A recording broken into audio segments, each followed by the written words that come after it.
When we discussed organelles, or the parts of cells, we talked about a part that we call the control center of the cell. Do you remember it? Go on, show what you know. Write down what you say the control center at the cell level is. I'll wait. Did you write down the nucleus? Good on you. Humans feel a need to control things, and at the system level of body organization, the nervous system is the control center. So let's talk a little more about it.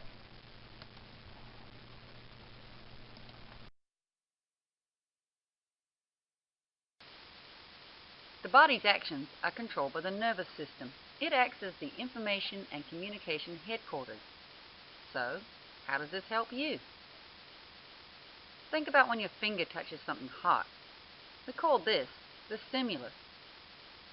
Signals from the touch sensors in your skin travel along sensory nerves at speeds of up to 400 feet a second. In a split second, the signals reach relay nerves in your spinal cord and then transfer to other nerves that go to your brain, which feels, or we say, interprets, the touch or stimuli. Your brain then sends messages to your spinal cord and then to motor nerves. Motor nerves carry messages to the muscle cells and make your arm move. We call this the response. All these responses help you to survive, and they also help you control internal processes in the body.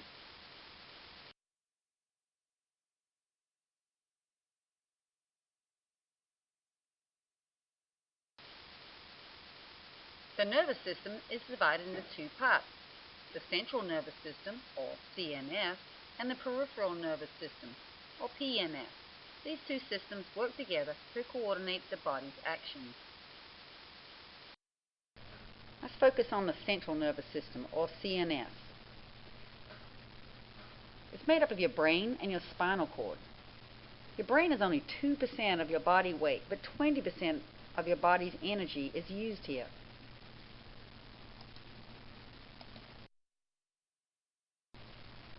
Your peripheral nervous system is a network of nerves that branch out from the central nervous system throughout the rest of your body. It's sending signals to and from the brain through the spinal cord.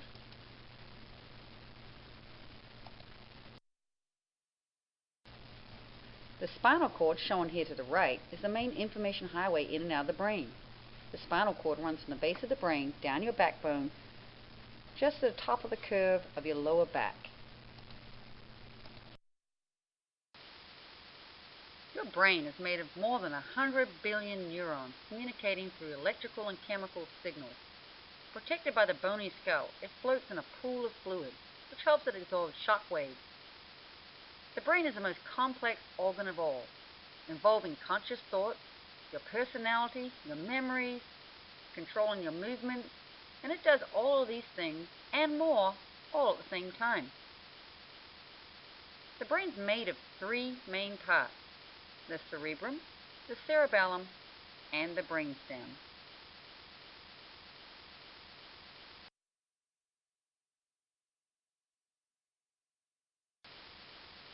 If you could hold a brain, it would take both hands. The brain is about the same size as two fists put together. Go on. Do it. Don't be shy. Put those two fists together. The brain is the fastest growing part in a child's body. It reaches full size by the time a child is 12 years old, and the average full-size brain weighs about 3 pounds.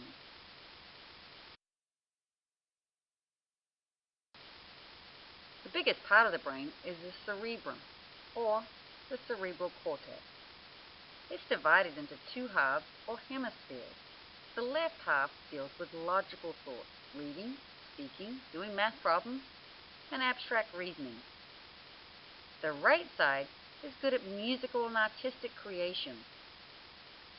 They're linked by a bundle of nerves, and each hemisphere controls muscles of the opposite side of the body. In general, the cerebrum controls thoughts, voluntary actions, and your five senses.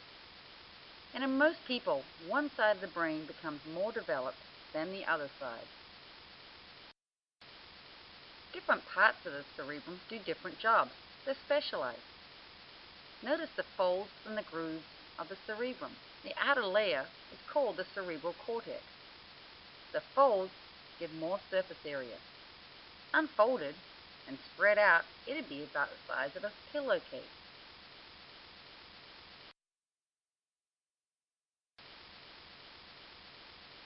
Let's talk about another part of the brain, the cerebellum.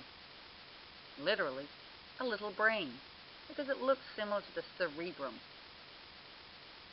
Your cerebellum helps you with balance and posture, coordination, and your muscle movement. For instance, you can drink water without spilling it, throw a ball, swim, and run, all because of the cerebellum.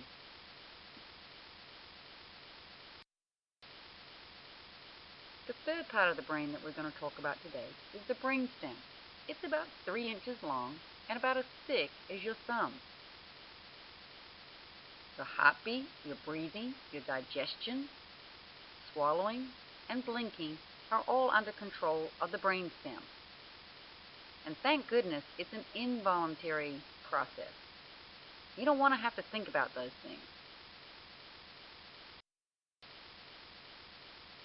Starting out as a thick white rope and ending as a thread, the spinal cord, located right below the brainstem, is a bundle of nerves that carry messages between the brain and the rest of the body.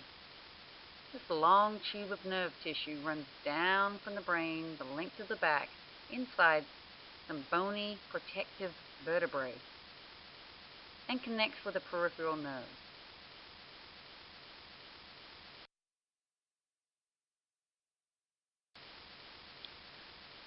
The 33 separate bones that make up what we call your backbone are vertebrae, and they help protect your spinal cord from injury.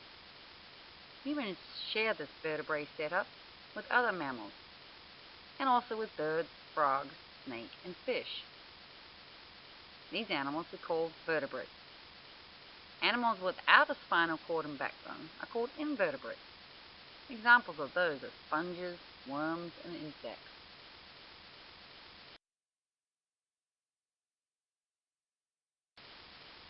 Injuries to the spinal cord can be serious, resulting in either partial or complete paralysis.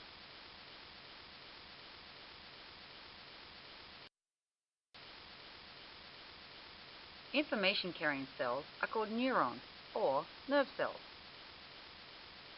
There are more potential connections between our neurons than there are atoms in the universe.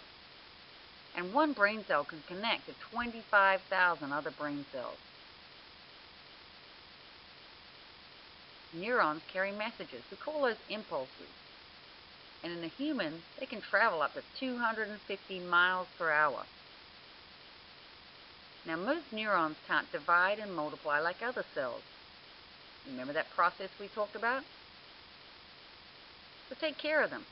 If a brain cell is without oxygen, it dies after 5 minutes.